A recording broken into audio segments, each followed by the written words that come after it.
Well, good evening, everyone. We're glad to come to you back today on Sober Sunday with Simon Bevy.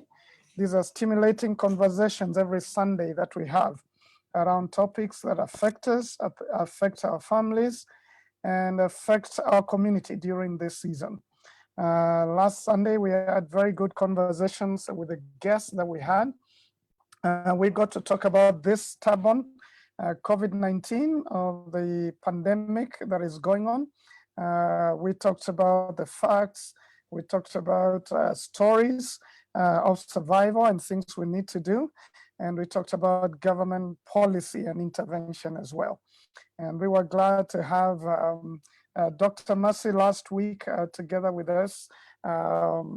And Dr. Molwa, who unfortunately have not been able to join us. I guess it's part of emergencies of medical staff during this time. It's in last a few hours that they learned they will not be able to make it. Dr. Molwa may be able to make it and join us at some point, but they have sent their apologies. But they would have loved they would have loved to be here to be able to talk about some of the things that we started on. But we are very excited to have, so we'll keep waiting, but we're excited to have the provost of that we were together with him last week, the Right Reverend Sami Wainaina. We are glad to have you here, and we look forward to your conversation as a survivor of this dreaded disease. And so as we continue, you're going to take over from where you left last week. We're also very pleased to have Roslyn Motahi, who's a friend of mine. Is also a survivor of this disease. So she's going to be giving her story and giving us very good tips on how to manage when this comes to us. Now, according to the doctors, they're saying that many of us will probably get this virus before it's done. The majority of us. So it's good to hear the stories of some of the people who have gone through it, come back to tell us stories to help us know how to manage it whenever we, or in case we get it, but also to help our relatives and friends around us, those who may contract the disease. And so this is a good conversation today. I'm excited about this. So let me invite you, Reverend Sami, just to say hi to us. And I hope you're doing well and you look strong. Yes, good evening. And it's wonderful for me to be back here. I am well, I am in good health. Some of my friends have said I have added some weight. Others, they like my afro. It's like I have a new look after COVID. And I think my daughters are very particularly encouraged that I can look this way. So I'm well and I'm back to work and serving. Mm-hmm. Yep. Well, it's good to see you. I think I also like the afro, and I may grow one as well. So very good to have you here. Thank you. Yeah. And let me ask, even as I introduce Roslyn, those of you who are joining us, feel free to invite your friends. There's going to be good stories and conversations today. Feel free to host a watch party and invite your friends to be able to hear these stories. But we're glad that you're here. Today we're trying to make it by 10:30 to have finished, unlike last week. But we're glad to have Roslyn Motahi, a good friend of mine. I'm sure that you're excited to tell your story. Oh. Yes, well, excited maybe, well, let's see how that goes, but it's certainly good to be here. It's good. I think it's just good to know that we are on this other side of contracting COVID. So I'm really excited about the fact that I'm actually here today and able to talk about my own experience, and hopefully what some of the things I say will resonate with people and will actually help them manage. Yeah. Mm-hmm. All right. Well, thank you, and good to have you here. You can say a little bit about yourself and your family. I know Reverend did that last week, but feel free to go ahead and say. Okay, so great. My name is Rosin Mutai. I actually met Pastor S, as we call him, Pastor Bevi, through his wife and his family. So I've babysat his children. I completely, utterly love them. They in many ways they babysat me. So it's I'm really happy to meet. I mean, that's how I know Pastor Bevi. That said, I'm a process and quality expert. I work with a company called Top Tier that's resident at Sandbox. So that's what I do on a daily. I'm married to Mutai Wanjao. I have a son who's slightly under 2 years old. And so, yes, that's me and my family. Yeah. All right. Well, thank you very much. We're glad to have you here. I know you're going to be talking a lot more about them as you give your story. Yes. And thank you for all of you have tuned in. We're glad. Provost Patti Mafegi says good evening. Provost, good to see you looking healthy and happy. So make sure you keep the joy with you. The people are very happy to see you. And thanks again for all of you who have joined us. Please send some questions or comments. We're going to be sampling some as we continue, but good to see all of you that are listening in. All right, let's start off, Reverend. I think there are lots of people who are scared about this disease. And of course, many that feel like, you know, it's like it's the end of the world. You know, I've met some people who are really scared, who don't even go out. And there are others who don't take it seriously as well. So part of why we are doing this is to warn the people that this is real, but also be able to encourage the people and tell them it's not the end of the world. And last week you shared a little bit about your story and how you are in ICU for a few days. And please just go ahead and tell us some of the ways that you managed during that season. It's a difficult season. We know you're a pastor, so that might have been a little easier to manage with your faith. But just some of the things you learned about managing through COVID-19, but also a few lessons that you've picked out. But let's start with managing it, so that we may help other people may get to where you have been. Oh, thank you very much, Pastor Bevi. In life, I advocate for a balanced view of things. I don't advocate for extremism. Even in matters spiritual, I want to go the middle way. It's always the best way. That is general. But even with COVID-19, I still would go that direction. If you fear so much and you lock yourself in the house, you will become depressed, you become sick. And if COVID will not kill you, you'll be killed by something else. And you can't lock yourself for too long. Remember, if people are coming to your house, if you're interacting with people, that's how you get COVID. COVID is not carried by some animals. It is carried by people. That is one extreme of locking yourself. The other one is the extreme of going without care. That is carelessness. That is not freedom. That is lack of responsibility.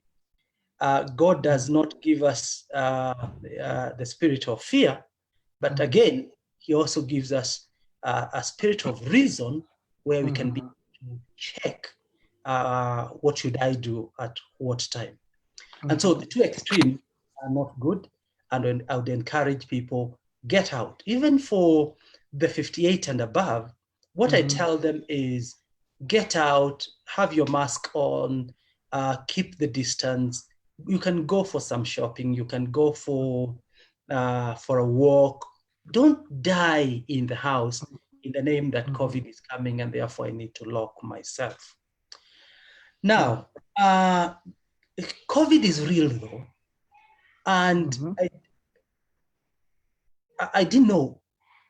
I used to hear it like any other Kenyan that COVID was real until I got it. And you know, it doesn't hit you like this is COVID. No, you start feeling unwell. Life is getting out of you. You're getting weaker day by day. And people keep asking me the question, if I was to redo, to go through the same process, how different would I do things? And I keep saying, first, I got ill on a Tuesday. On Wednesday, I was coughing. I should not have waited until Sunday for me to do a COVID test. Today, if I hear somebody is unwell, just before this talk show, I was talking with a friend, and they are suspecting, I may not give details about them, but they are suspecting, and this is a couple, and they don't know whether to come together or to stay away. And their mother is unwell. And I have now become a supporter of families that are going through this. So like a friend of mine said, there was no better person to get COVID than you, Provost. That's he even called me yesterday and repeated the same. There was no better person to get COVID. And he said, I hope you understand what I mean. I'm not celebrating that you got it. But what I'm saying is, for somebody like your stature and caliber, and somebody with a big influence, going through it, it actually becomes an encouragement to many, many people. And if I look between the time I left the hospital and now, I've been on TV stations and radio, local, international magazines talking about it. And being a clergy actually makes it better, because there are some people who think we sleep in heaven and come in early in the morning. We are human beings, we are family, we are sons of men and women. We are real, we are made of blood and flesh. So for me, this has become something that is very, very positive. Therefore, going back to the ICU, ICU is not an easy place. Remember, for you to be in ICU, you are so helpless, you virtually need help. Help from machines and help from people. And so it's not a place of just being unwell. It's a place of what you'd call death. And those who have gone to the ICU would tell you it's a very scary place. And so can I quickly then mention what kept me afloat, if I would use that word? Maybe, Provost, as you go into that, let me just point out something you brought out, which is really good. I think you said fear paralyzes. If we approach this COVID with fear, then we'll not be able to do much. And even when we go out and do other things, we'll be so scared that we will not be able to relax. And that stress is not even good for us. And also you said that you would have gone to the hospital faster than you would. So just reiterating to all our listeners that I think when you feel unwell, go for testing. And it's not easy. I think I was with a team somewhere and someone jokes, the doctors are coming to test you guys for COVID, and people scattered, and I was surprised that, people are actually scared about this thing. They don't want to know their state. But I think you have said it very well that as soon as you begin to feel unwell and you have some suspicion, then it will be good for you to go and get tested. And you are transitioning to ICU, which is a valley of a shadow of death. But maybe before you go there, let me Let me just say to those of us who have joined us, Dr. Mercy Mwangangi gave her apologies. She was traveling and she was not able to make it on time.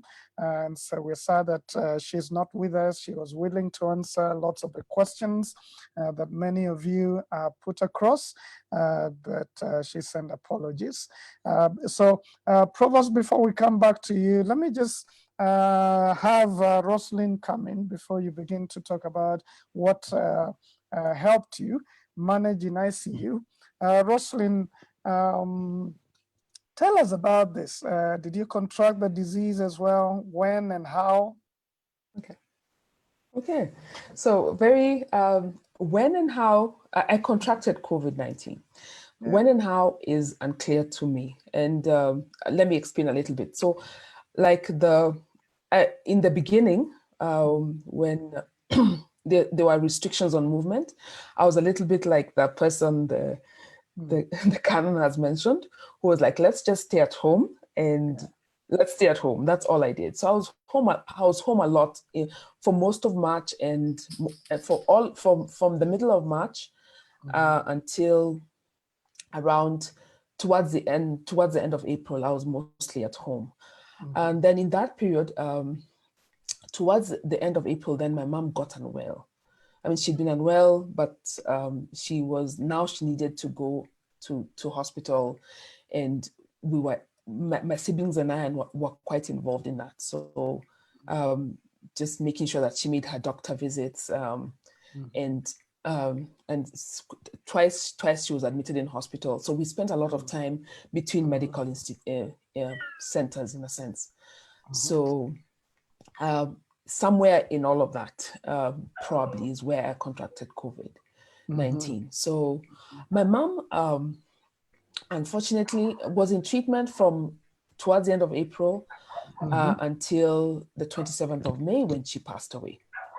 So I remember on that day, we were in hospital practically from 6 a.m. on the 27th, around 6 a.m. on the 27th. So we were there until 4 p.m. So we spent a lot of time in hospital. And then, so because of that, and because of the need to bury her, we were not going to bury her in Nairobi. We were going to bury her up country. So we needed to leave Nairobi. So we decided as a family that we would test because COVID, there were cases were prevalent in Nairobi and not anywhere else. There were no cases at that time in many other counties. Now we have cases practically every county, but that's so we decided to take tests at that time just to make sure that we are safe, even as we're going into an environment where there is no COVID. Yeah. So that's why I took the test. And I remember the same thing. When we got there, I'm like, okay, this is voluntary. But when we got there, I was apprehensive. I'm like, do I really want to do this? Do I want to be swabbed? But we took the test, and 4 days later, I was called. I took the test at Mbagathi. 4 days later, I got a call that I had tested positive, and then I needed to go into the hospital for isolation. So that's what happened. So pretty much, how was that? That's what led up to the test. When you got that call, how was that? Okay, yeah. So it was very interesting. We'd finished all the plans for my mom's burial. So it was the Wednesday before we were to travel on Thursday for a burial on Friday. So it was Wednesday morning, and I was like, it was gonna be the easy day. We'd had all the virtual services, memorial services online.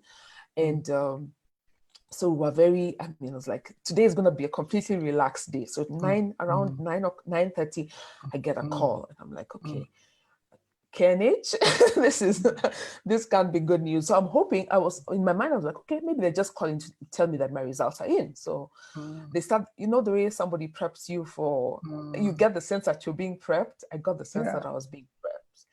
So I even made a joke of it. I made light of it. Then she goes like, nah. Then she says, actually, you've tested positive, and we'd like for you and your spouse, because I'd put him, when we filled out the forms, I'd put him as next of kin, and the fact that we are living together. So he said, we need you to come. So pack a small bag And I'm like, are you serious? Are you like being serious right now? I was completely, I thought she was joking. I know, I remember my heart started to beat, really to pound. And then I recall that I felt a tightness in my chest, like suddenly, you know, the way they describe the symptoms when you read online, they describe the symptoms as a tightness in the chest. I immediately felt like I had a sore throat. Suddenly I had symptoms, you know, and I was really, really scared. And I was scared for many reasons. Primarily because I have a child who's just under 2 years old. So in my mind, I'm like, I've spent so much time with him. I blow on his face. I care for him. I've given him COVID. That's what I thought. You know, I was scared because I was scared that I could have infected somebody else. So that's really, I think my first reaction was fear. Yeah, and multiplication of symptoms. Wow. Not So you're called, you're told to pack a small bag and come to the hospital, and we'll get back to your story. So we'll pause there and come back to the provost. And we want to ask you, provost, if you could tell us now, you had gone to ICU and you're talking about the lessons that you learned there and what kept you, strong in spite of what you were going through, just how you managed.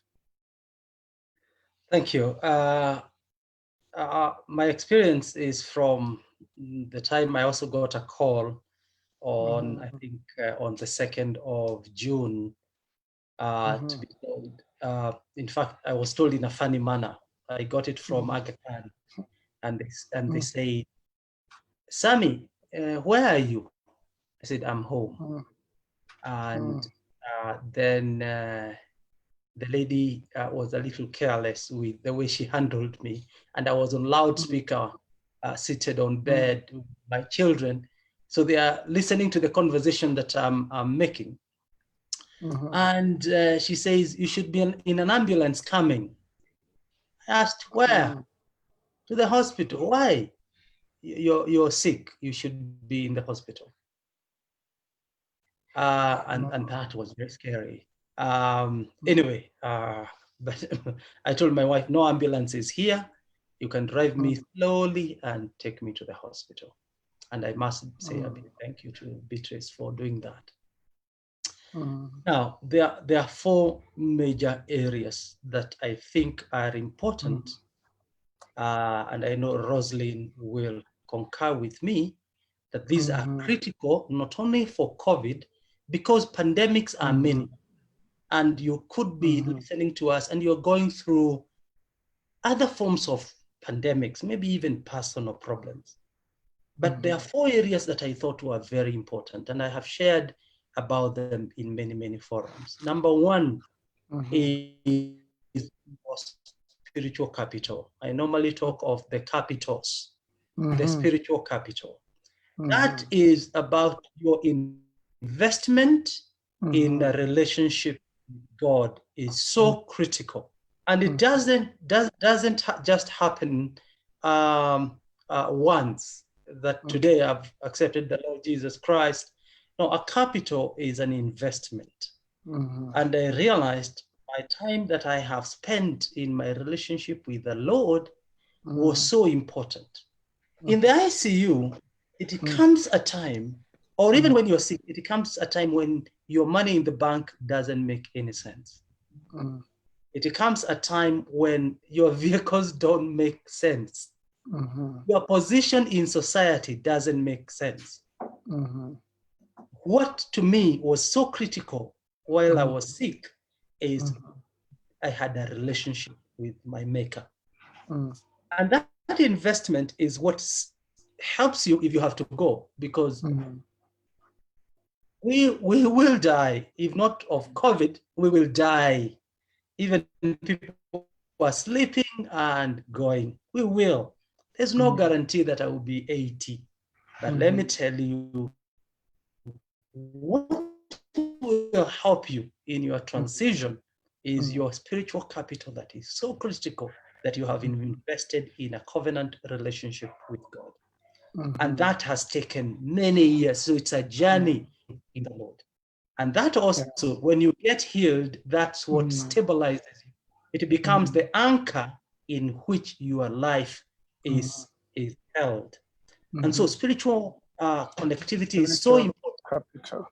Yes, spiritual capital. The second capital that I realized is the family capital.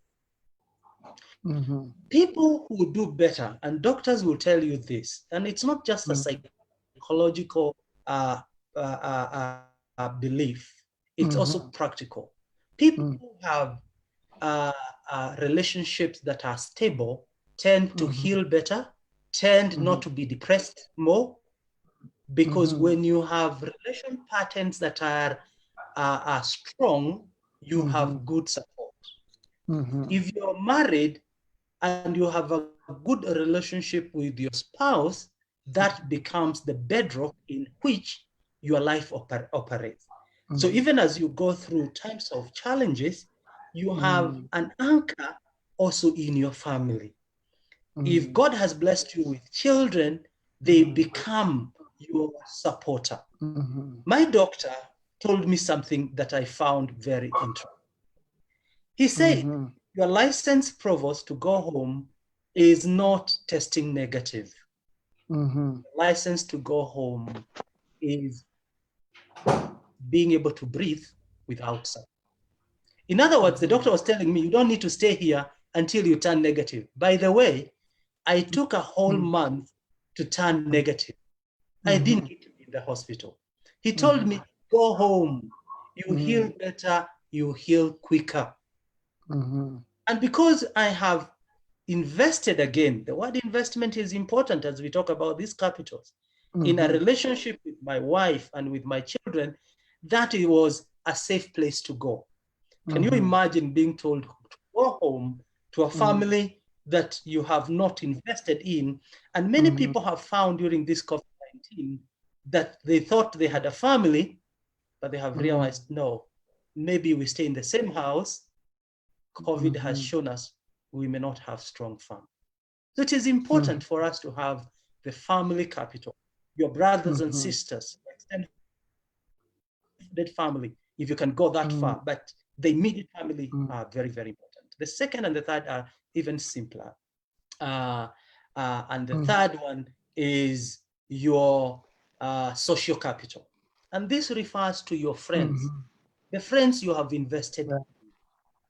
Some of us think we have friends. No, we have actually spectators. When time of challenges come, that's when you know whether you have friends or not. And therefore, it is good to invest in good social capital. And this refers to your friend. I'm hearing an echo. Yes, and so it is important for us to know that it is critical for us to invest in good relationships. I say this because when I was sick in ICU, my wife and children are positive and they are home, they are symptomatic. When we couldn't go out for shopping, there are many, many friends who responded without being asked by anyone. They came and supported my family for an entire month. And so it is important, I came to realize that over the time I have invested in good relationships. I have supported people, I've gone out of my way to support others. I don't do that to be repaid. But it comes a time when your social capital is very, very important. And the last thing that I will say that I learned was the economic capital. Kenyans are not good in savings. It is important for us to pick the lesson that COVID is teaching us, that we need to be people who invest economically, because it will come a time you will need it. Like, for example, going to big hospitals like Aga Khan and the others, you can imagine the monies people have paid. Well, your social capital is one important one, but also even your own personal savings are so critical that if you lost your job, how would you survive? And I think I'm not an economist, but the good question for people to ask that is practical is, if I lost this job today, would I survive 2, 3, 4, 5, 1 year? Can I survive? If the question is no, then you realize your economic capital is not strong. So those four things I realized were very important. Invest in your spirituality, invest in your family. And if you're living in relationships that are broken, seek healing. You will need your family, not only for COVID, but even for other calamities that you may face in future. And thirdly, invest in good friends. Invest in them as they invest in you. That way you will have a reciprocal relationship that stabilizes your life. And finally, learn to save more, because it is also biblical for us to do. Wow, thank you, Provost. Very good lessons there. I think you've talked about the four lessons: spiritual capital that will sustain you a lot during difficult times. You've talked about family capital that is really important. And I think this has been a good time of COVID-19, that family relationships have been tested, and where they have been found wanting, we should all put in effort to restore those relationships, resolve the conflicts that are there, because family is very crucial. And you've put it well, Provost, because I've said before, when everything else goes bad out there, when there's a pandemic, when, the city closes down for the first time in our lives, people go home. Home is the place where you go when nothing else is working out there. And so the need to invest in home, in family. And you talked about friends, social capital, and economic capital as well. And I love how you put it. I think financial trainers, I usually say try and have at least 6 months emergency fund, that if something happened, at least for 6 months, you'll have enough money to take care of your regular expenses. And so I love what you've shared, just how to manage, to prepare ourselves, and lessons we can take out of this. Well, Dr. Frederick K. Wangai, we are glad that you made it to come in. We would love to hear some medical perspectives as well. Welcome. He's a friend of mine. I met him a little while ago while I was in the hospital, and we got to be good friends, and we have done quite a few things together.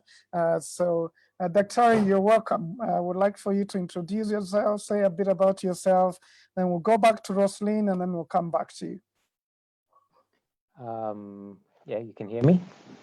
Yes. I'm having a few connectivity issues today, but thank you. My name is Dr. Frederick Wangai.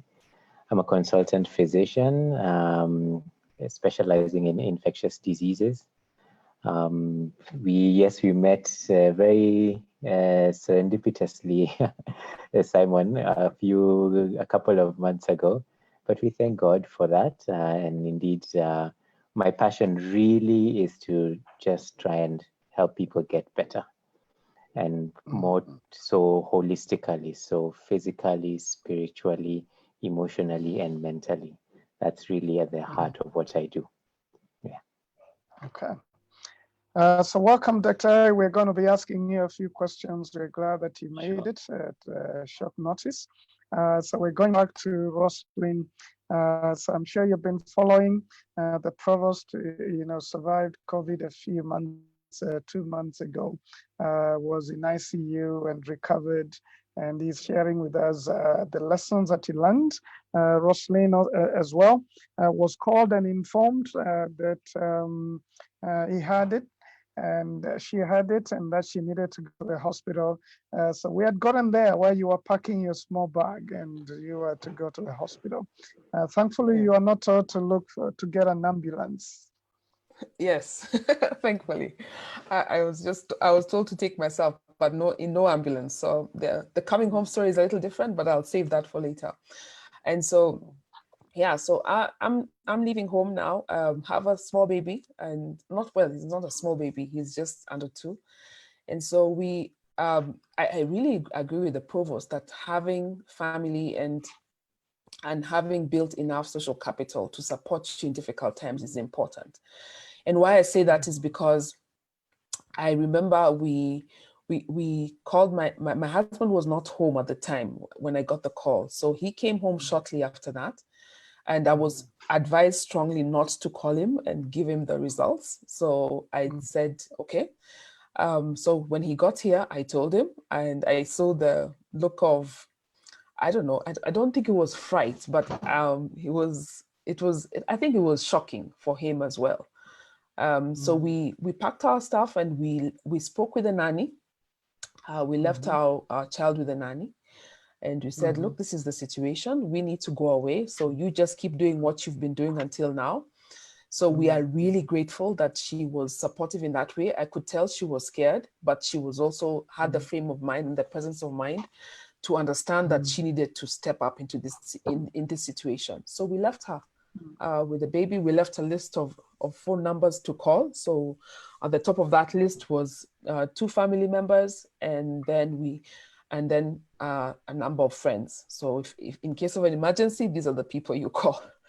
So that's what happened. So we went into Bagathi, and when we got there, now my husband had not tested when I tested earlier. So they spoke with him. He filled out forms. They said, okay, look, do you have any other people in your home, like who are in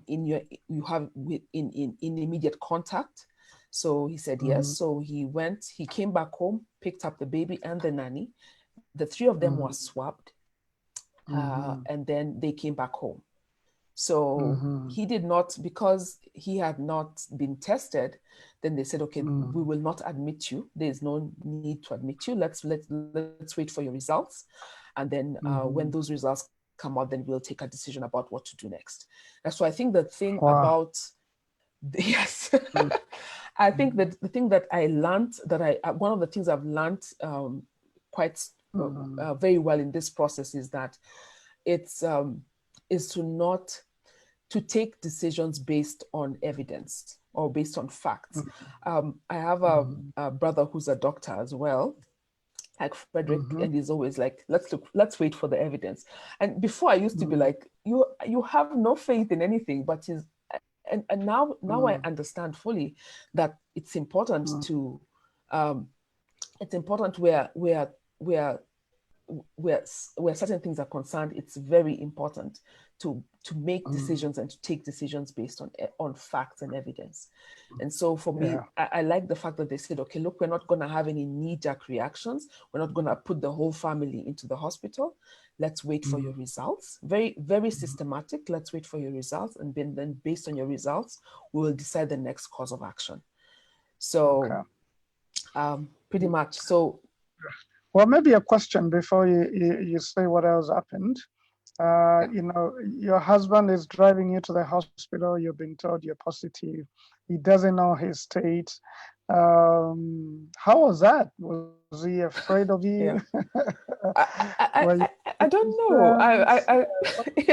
I get the sense he's a pretty strong guy. You know him, so but I think he was a little shaken. My sense of it was shaken because the drive to the hospital was very quiet. We live about 14 minutes from Bagathi. Okay, on a good day, 8 minutes.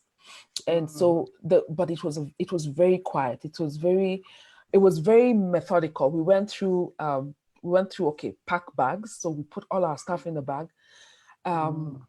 What do we need? We thought through okay, if we're there for 14 days, or if we're there for 21 days, what will we need? So I remember it was very quiet. He's very pragmatic. So he called up a doctor friend of ours to ask for advice about what we should do. I mean, to be honest, it crossed my mind to just put off our phones and just be like, okay, you know what? Let's just duck this whole system. But I remember it was almost like, okay, what needs to happen? But I remember the drive to the hospital was very quiet, and we had interestingly enough, we forgot toothpaste, so we stopped by somewhere to buy toothpaste, and it was I just remember sitting there the whole time. I was shaking. and I got the sense that he was doing what he needed to do to Mhm. stay, in a sense, stay sane in this situation. Mhm. That's the sense I got. I mean, I know he's listening, so I'm hoping that that's the truth of it. But when I talk to him, that's the sense I get that he was like, we need to do what's good for you. Yeah. He was not afraid of me. I think I can say that confidently, but he was certainly cautious. So yeah. Wow. So before we bring in the doctor and then come back to Provost, you can go ahead and finish for us a story. So now you're left in hospital, they go back home. What goes on? Okay, so what goes on is, it's very interesting. Now that I had tested positive, then in a sense already while outside Mbagathi, if you've been to Mbagathi, what the government has done is that what the hospital has done is that they've cordoned off the hospital. So Mbagathi is on a large property, and so in response to COVID, they have opened up a new gate on another side of the property, and that whole section has been cordoned off. So the people who come for testing are in one place. The people who are positive are separate. So I thought that was very good. And the nurses and the guards are very alert to who's moving around where. So it's clear what needs to happen. I mean, in terms of there's a clear there's no demarcation, there are no yellow lines or anything like that. Do not cross lines, but it's very clear about who's in and who's just coming to the facility for a test or for something else. And so the whole time while they were, I think I got into the hospital at 4:00. Around 4:00 is when I actually got into the hospital building. And I remember being told, okay, just walk in and find a bed. So it's an isolation facility.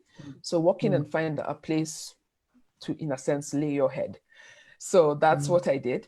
And I recall, I think I just need to say this about the staff, is that they go through a lot of, there's a lot of, they're under a lot of pressure. I think they are, and they don't show it to us. It's just the reality of understanding that there's many things they have to do. So to be able to come to us, whether we are unwell or not, because they don't know that, is they have to don on the suits. They have to. It's a very. It doesn't strike me as a very easy task. So there's just a lot. There's a lot that happens to protect the staff. And I think that's important that conversation keeps on going in the right direction. And then on the other side, I remember before I walked in, there's a guy who had come in, who had come back to the hospital. He'd been discharged the day before, and he just told me this is not a bad place. You're going to make it and you're going to leave. I thought that was very positive for me. But he also told me that, look, when you go in, you must behave as though you are well and everyone else is sick. It just sounded it was very strange, but that's what he told me. So I think the thing that I took from that is that you have to, in a sense, protect yourself. And if you're unwell, then you have to do everything in your power to protect others. So it's not about being selfish, but you must care for yourself and care for others.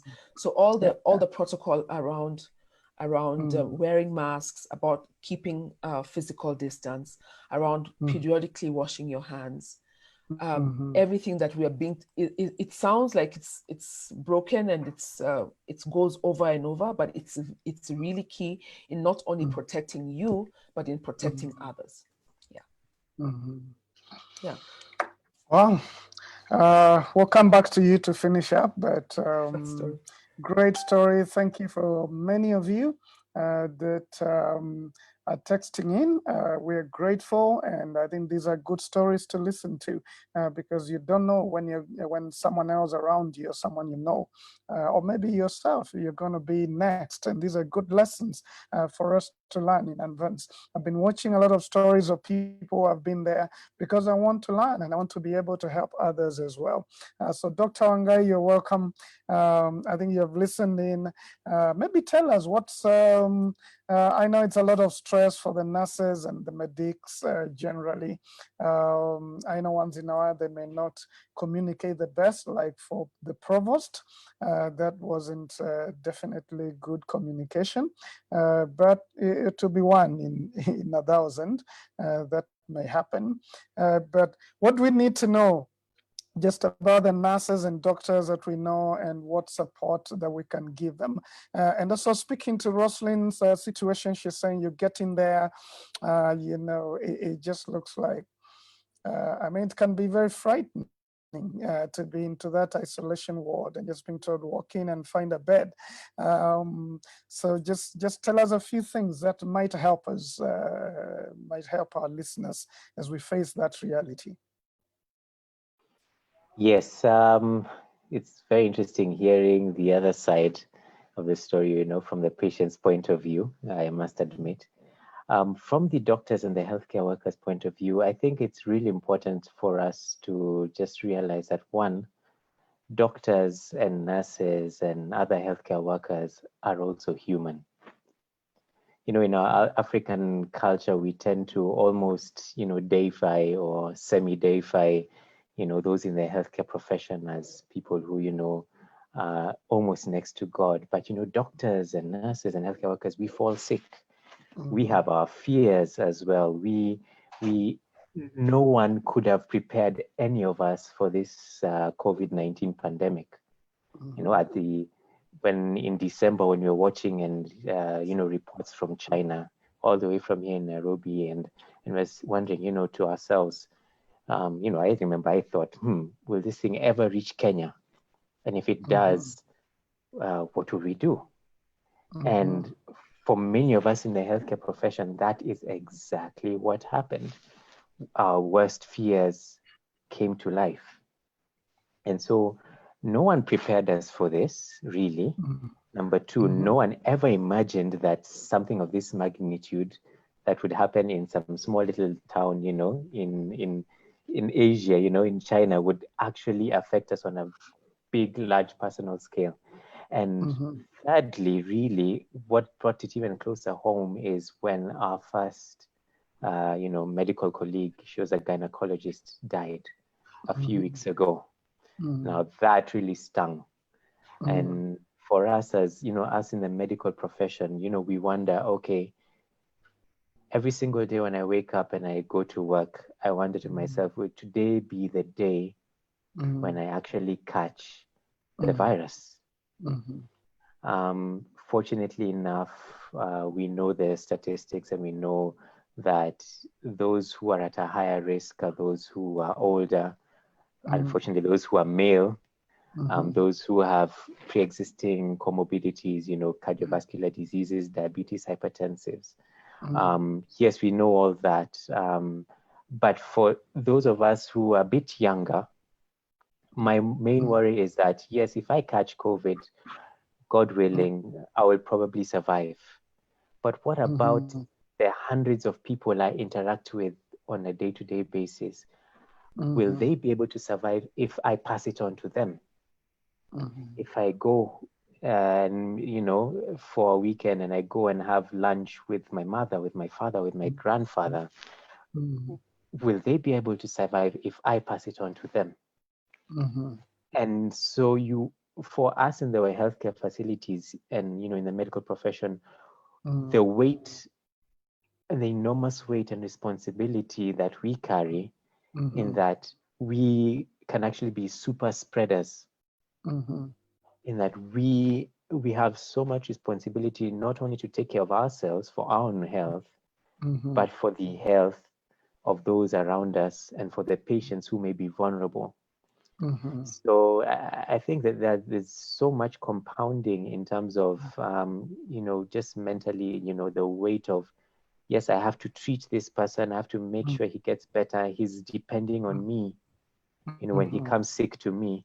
But also have to make sure that I don't catch this disease because I can spread it to so many others. And unfortunately, they may die because of me. Yeah. And that's the worst burden that one can carry, that I can be responsible for someone's death without knowing it. So Yeah. there's so many Yeah. factors there. So there's a lot. There's a lot that the medics dealing with, and we'll get back to you for you just to talk to some of the patients who might be admitted, like Rosalind was, and just the shock that we get in the hospital, and some ways that that can help. But let me come to you, Sammy, and just ask you a question now that you're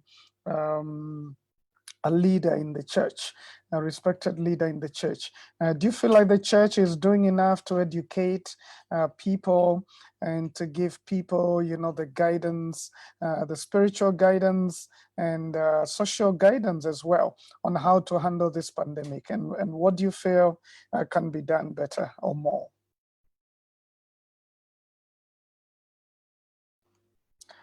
You still, we can't hear you, Provost. Thank you. I don't think the church is doing much. Mhm. I'm sorry to be critical of myself because I work in the church. Mhm. If you look at the history of of Kenya, in the health sector, in education sector, you realize in every mission center there were three institutions. There was the church, which addressed the spiritual ignorance of the people. There was a school that dealt with the intellectual part of humanity. But there was also a health center which dealt with our diseases. And so a mission center was a place of wholeness. And I liked what Dr. Wangai said, that we don't just treat one part. The gospel that we preach is a holistic gospel. The point I'm making is that the church has played an important role in the church. It's a stakeholder, and they should be treated like so. I know there was a committee that sat down and developed the protocols, but I don't think that is much. If I was to advise the government, I would have, when this started happening, as you looked for PPIs and other equipments that you needed, there was need to educate the mass. And how do you educate the mass? It is to look at what you call public influencers. And the clergy have congregations who come on every Sunday without us coercing them. And therefore, the church or the religious community is so powerful in influencing people. Kenya is 80%, and the others share the rest. It tells you then Kenya is a very religious community. And so if you work with them as your stakeholders, news will go faster. Otherwise, most of us pastors are having what you would call the knee-jerk reaction to COVID-19. I wish we were well informed at the beginning so that me as the provost of all things, I can influence my congregation and the other pastor can influence their congregations. And because you may not gather many people, you can start with a few who can influence the others. You could call maybe the top leadership, and then they can cascade downwards. And this needed to be done at a national level, but also done at county levels. Devolve information as much as possible. One way of fighting COVID-19 is providing the right information. Back to what Rosalind was talking about, provide information. Once people know the truth, they are able to fight stigma. And these are lessons that we learned from the HIV and AIDS pandemic. that the moment we had facts, then we had leaders, political and religious leaders, speaking about it, confessing they had it, the stigma went down immediately. I know the church has been affected badly, especially financially. And you realize most of the clergy, what they have been crying for is, can our congregation come back so that they can support us? I sympathize with the pastors because I'm one of them. But surely that is a very small vision. If that, I would call it a vision. Why are you so concerned about your survival? And you realize that many clergy are actually survivors. They can't sustain congregations if they don't gather. And that tells you whether you have a strong congregation or not. Without overpraising my congregation at All Saints, I have sustained them. They have sustained the church for the last 5 months since we closed. And one person told me, Pastor, do you know why we give our tithes and offerings? Is because you have invested in us for a long time. You have taught us the truth. So whether we are in church or we are in home, at home, we know our Christian obligation. Yeah. So to finish, it is important that the church plays a role. Unfortunately, the church is coming too late to try and help.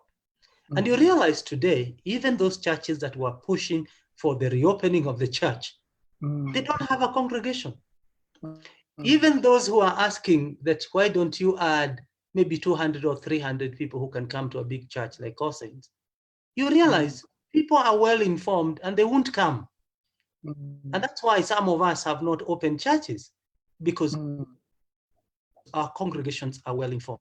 Sometimes I wonder, whom do pastors speak on behalf when they say our churches want to come back? Do they listen to their congregation? Me, I'm careful to listen to mine. They are saying, no, we want to be safe. We want you, pastor, to be safe, because you can infect us, we can infect you as well.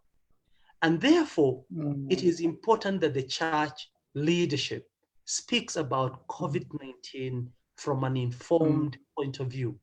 We can't live in ignorance. We can't just preach about faith without emphasizing on the need for people to be careful. You can imagine if I was careless at All Saints Cathedral. My entire staff, who are about 65, plus another 20 from the primary school, almost, well, actually 100 plus, what would have happened? I would have had a catastrophe in the cathedral. You can imagine if the congregation was there. I would have been a super spreader, as the doctor was talking about. So clergy cannot continue to be ignorant. They should be able to speak out and influence the society.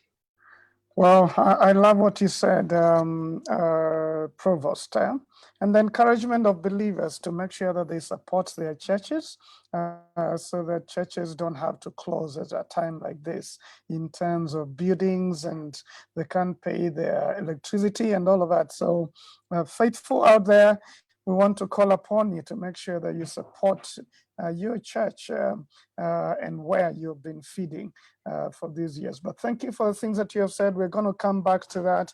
Let me just say, as we begin to turn back to Roslyn and finish up that story and begin to tell us the things that you learned. And Dr. Wangai, we have a few questions that have been posted that will come back to you. And thank you to all of you who are writing messages. We are so glad that you're interacting and enjoying the conversation. Let me just say at Transform Nations, we are doing different programs.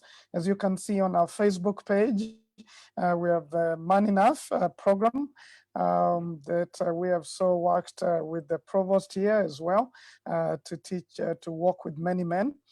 We have one for ladies, Eza, We have Intentional Dad and Intentional Mom. We have Boys to Men program, mentoring program that is happening online. All of these programs are happening online. And yesterday we were launching the Boys to Men, and we had a couple hundred boys signed up. And it's just good to work with these boys and have many mentors work with them and encourage them during this season. So we want to invite you to sign up for any of those programs on our Transform Nations page. And we're happy for the other pages that are showing this live and for the many watch parties. So feel free to let us know what you might want to get involved in.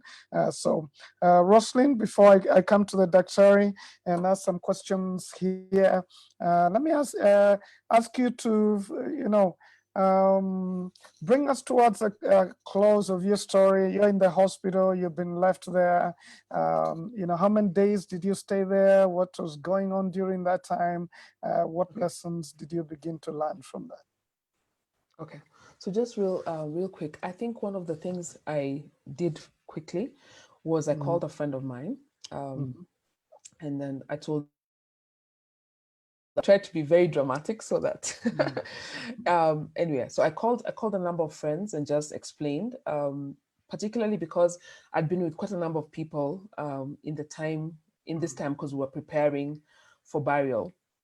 So I called up friends, and so I recall vividly, and I think just one of the things that Reverend Wanena has said is your social capital is really important, because I have friends, 3 of them in particular, who called me daily when I was in hospital, and they'd call and speak for an hour, and just they just call and how are you today?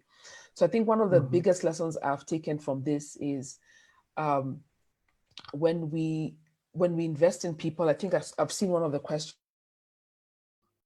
how do you know, how can you make real friends? How do you build social capital? I think that's built with time. And that's to maybe 2 things that can contribute to that is being, number one, being available for people and being vulnerable to people. So one of the questions I ask, I get asked a lot these days, and I try to answer honestly, is when somebody asks, it's very easy to say, oh, I'm fantastic, or I'm very well. But then I kind of dig deep and really answer that question. So when I ask that question to others, then I also really want to know how they're doing, because people have had to cope with very complex things. Not all of my friends up to this evening knew that the time when we were burying my mom was the time that I had tested positive for COVID. So they were very surprised. They're like, well, you're dealing with all of that. So it's just people are dealing with very many things. It could be COVID, it could be a financial situation that's been precipitated by COVID, that's been brought about by COVID. It could be anything. It could be loss of a job, loss of a family member. It's all check on people. I think for me, the biggest lesson for me in that time was just people understanding that people actually are concerned and would constantly check on how I was actually doing. I have one of Reverend Wanena's congregants who called me, and she spoke for an hour, and then she prayed. She said, we must pray, because we were waiting also for the results for my family, for my family's tests. So their results, so she prayed with me. She stayed on the phone for an hour, and she prayed with me for a long time. It's quite good. And one of the things she specifically prayed for, and which is why the element of faith is so important, is just, she really encouraged me to believe that there would be a negative result for my family, which was actually the case. So on the day that my mom was buried in the morning, and at 2 o'clock we got their negative results. So the day, I mean, it started off as a very sad day, but it became significantly improved by the end of the day. I mean, that sounds, I know that probably sounds, but I was really relieved that their results were negative. So now I was in the frame of mind to in a sense, fight for my life, because I really wanted to stay positive so that I could have the energy to beat this disease. So just a couple of, I think this, just for me, just the social cap in this period, the way people responded and came through for me was completely amazing. So when I was in the hospital, the days were pretty standard. So I was allowed to go. I must say this: the facility is not home, but it's very comfortable. So I quite enjoyed my time there, because I was I must say this: I was completely asymptomatic. So there is one of the things I expected when I walked in was, okay, they'll come and check on you and give some treatment. There is no treatment if you have no symptoms. So I was very surprised about it. I'm like, really? What do you mean there's no treatment? So they checked my oxygen levels daily, several times in a day. They checked my temperature several times in a day. And I have deep respect for doctors, because they do that. They have to manage. So they are running tests for the public who are outside. Then they are also taking care of the patients in the hospital. They have some patients who are critical that they are managing. In all this time, they have to protect themselves so that they can protect us. So there are many complex things going on there. So I have deep respect for Dr. T, Dr. S, and Dr. A. Those are the initials of their names. Those are the initials of their names. So I just have a lot of respect for them, and for the care that they offered me at Mbagathi. So I think social capital, the point that I make, and I think in that time it really showed that the relationships that we spend time building are really critical for us in difficult circumstances. And then the other thing now, which is the other side of it, is for a long period, as a child, I had asthma. And around November last year, I had a little bit of an attack, and I was put on some medication. But since 2017 December, I become very conscious about my health. So I take a lot of supplements. I eat a lot of vegetables, and I eat a lot of fruits.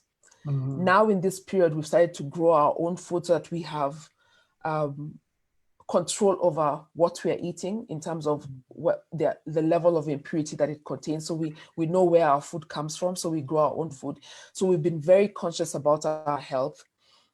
So we have shored up, in a sense, on immunity. And the thing about any option, the thing about using your food, your food as medicine, is that it builds up over time. So it's something that you have to do continually and build. Doctor, you are free at this point to poke holes into that, but that's the sense that I get, that when you strengthen your physical body by the decisions you make around what you eat and drink, then your body has the ability and the resilience to fight off and stave off disease. So I've spent a lot. Since December 2017, spent a lot of time just making better decisions around what I eat, and not just what I eat, what I drink as well. And so a lot of fruits and vegetables. I still love my fries, so I still do those, but just being very deliberate about fruits and vegetables, and then also exercise. So whether it's I try to work in exercise into every single day. So exercise could be different things for different people. So with my 2-year-old, he likes climbing. So if the task, he likes being chased, he likes running around. So if the exercise for the day is to run around with him for half an hour, that's what we do. But then to just deliberately exercise and care for my body. So that's what I do. Yeah. Well, thank you. Those are good tips about just managing our health. And I think, Dr. Ongai, those are some of the things we talked with you about a little while ago. But before I ask you a question, and then I come back to Reverend and Roslyn, and they give their final words. Unfortunately, time is out.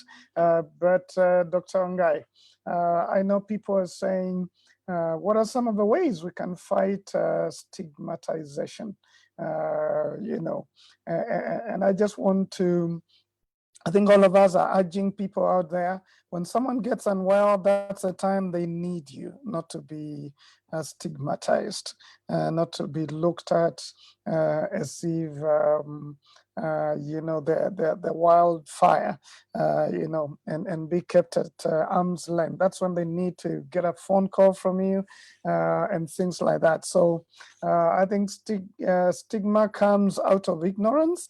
And now that we know the facts and we understand how this disease works, I think we need to remain a community. In fact, as everyone was talking, I just wrote A, B, C, D, E, and I'll just mention it and come to you, Doctor. One is attitude. We need to have the right attitude, even when you find ourselves unwell. Attitude is everything. In fact, someone has said the only disability in life is a bad attitude. No one can help you when you have a bad attitude. And so being able to have a right attitude, have faith in God, and know that He's going to help us and be with us through this.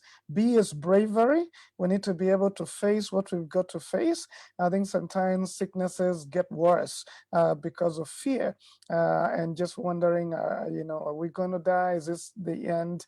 And that's a normal reaction, you know, the body has. But being able to, with God's help, you know, face our fears and be brave and know that we can overcome. Even the Bible says many times, fear not, fear not. Then C is community. Relationships are important. Social capital. Make sure you're not isolated, especially men. They tend to isolate themselves a lot more. Make sure you have the right community around you. And you don't just wish for friends, you become one. You become a friend if you want friends. And so be the kind of friend that others will be friends with. And then D is determination, to keep fighting on. Provost, you were in ICU. It wasn't easy. You told us a story last week, but just having a spirit that fights on and doesn't surrender to what is bad. So determination. And lastly, engage people. You know, talk to other people. I mean, Roslyn, you talked about this guy was leaving and came and talked to you, and you felt a lot better.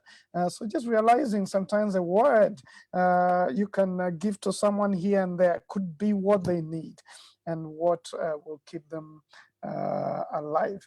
So I think Dr. Ngai, George Muga is asking, how can one differentiate between COVID-19 and normal flu symptoms, especially for those with allergic rhinitis, asthma, catarrh, etc. Today, an allergic cough, sneeze, or dry throat is enough to scare someone. So I don't know what you would say about that. But also feel free to make any comments just to help us as we deal with this, with all the fears and issues that have come up as we come towards a close. Thank you for that. I like your ABCDEs. I can add an F. I think the F stands for faith. I think it's really, really important for us to be able to find some form of spiritual grounding in these tough times. And there's a role of faith in reducing stigma. Just as a funny anecdote, really, in the course of this live session that we've just been having, I really felt like sneezing. But because of the stigma associated with anyone who sneezes, coughs, or has any running nose, I really had to suppress the, you know, the sneeze, you know, just for fear of what the, you know, those who are watching me may think, just as a side note. But the main thing that we really need to realize, that stigma is actually real. And the only way to destigmatize or to fight stigma is to be able to use the sword of truth. And really, the tragedy and the tragic thing that is happening all around is just media and the internet. And, you know, Google can actually tell you that you're dying, you know. Google can tell you that any symptom that you have can be linked to a cancer somehow, you know. And being able to know the right channels to read, know the right channels to listen to, and know what to believe and what to discard. I think that is actually the main key in terms of being able to reduce this stigma. And so far, the Ministry of Health has really tried. I mean, definitely the Ministry of Health has been caught flat-footed. We all have, really. None of us could have predicted COVID would come in 2020. But with the little information on, actually, and quite a lot of information has come out that is being churned out by the ministry, let us try and actually listen to what the government is telling us, because a lot of what they're telling us is actually true. And unfortunately, I mean, I've had a number of cases of COVID under my care. Probably every day I get one new case, coming to me for help.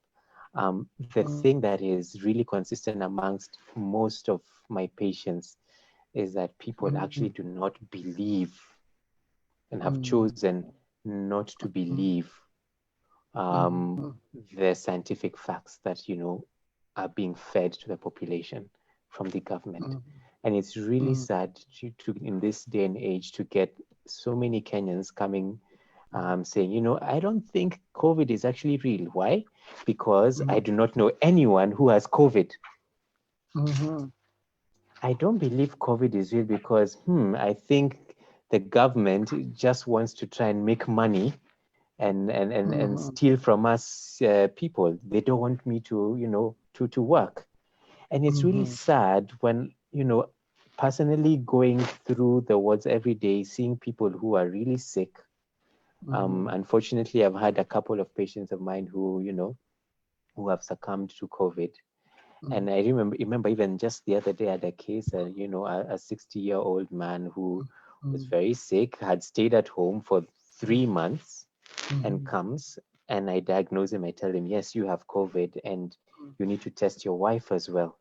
And we test the wife. The wife also was positive, but the wife refuses to come for help.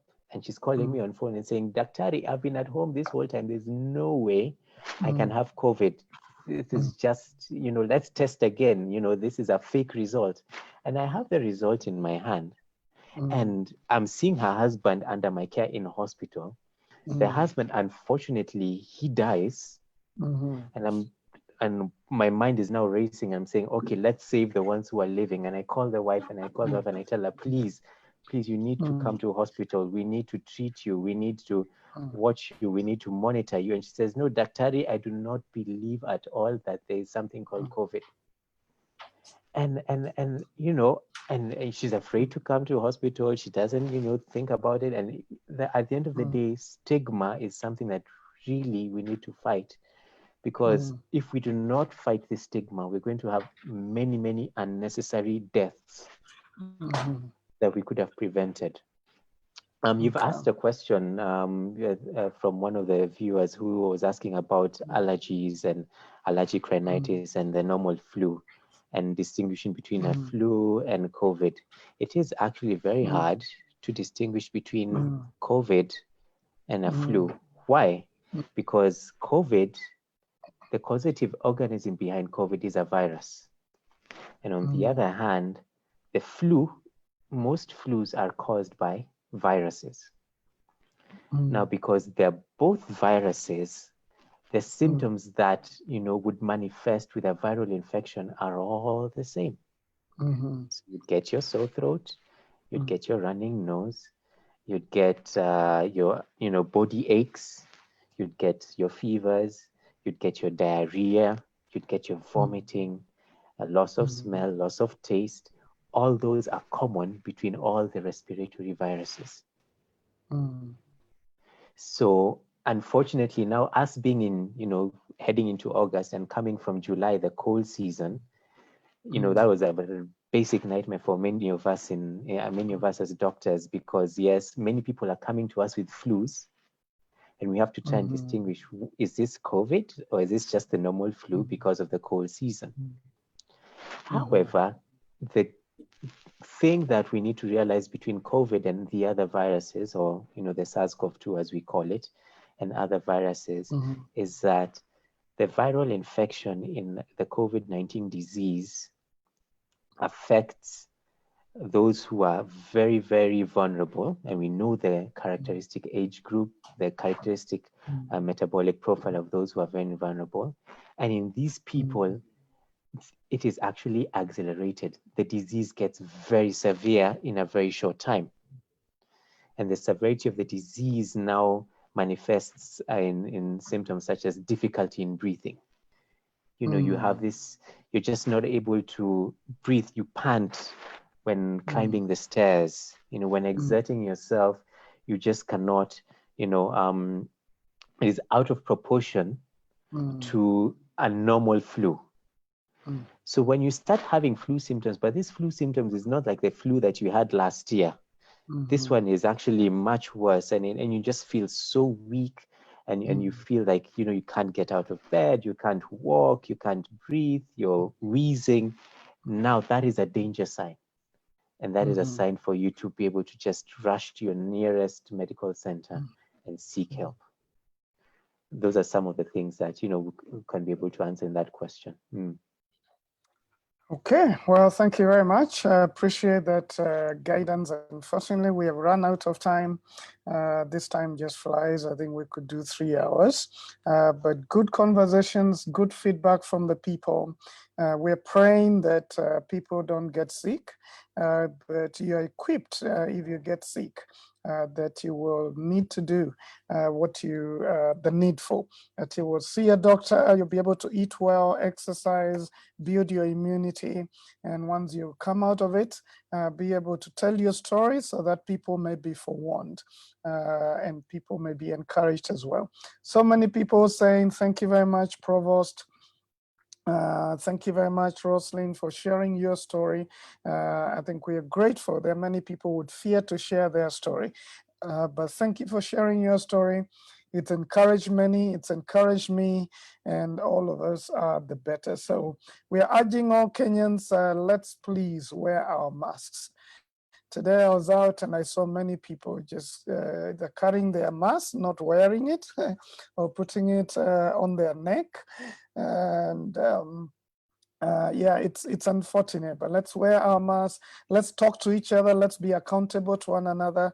Let's keep sanitizing, washing our hands. Let's do what we need to do. You'd rather know that you did your best to take care of yourself and take care of other people. So let me ask each one of you just in a minute to give some parting shots. Provost.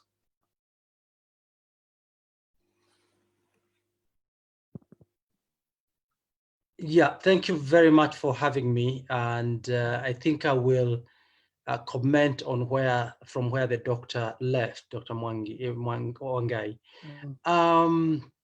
I think because we are in unprecedented times, when you feel unwell, go to a doctor, let the doctor tell you whether it's a flu or not a flu.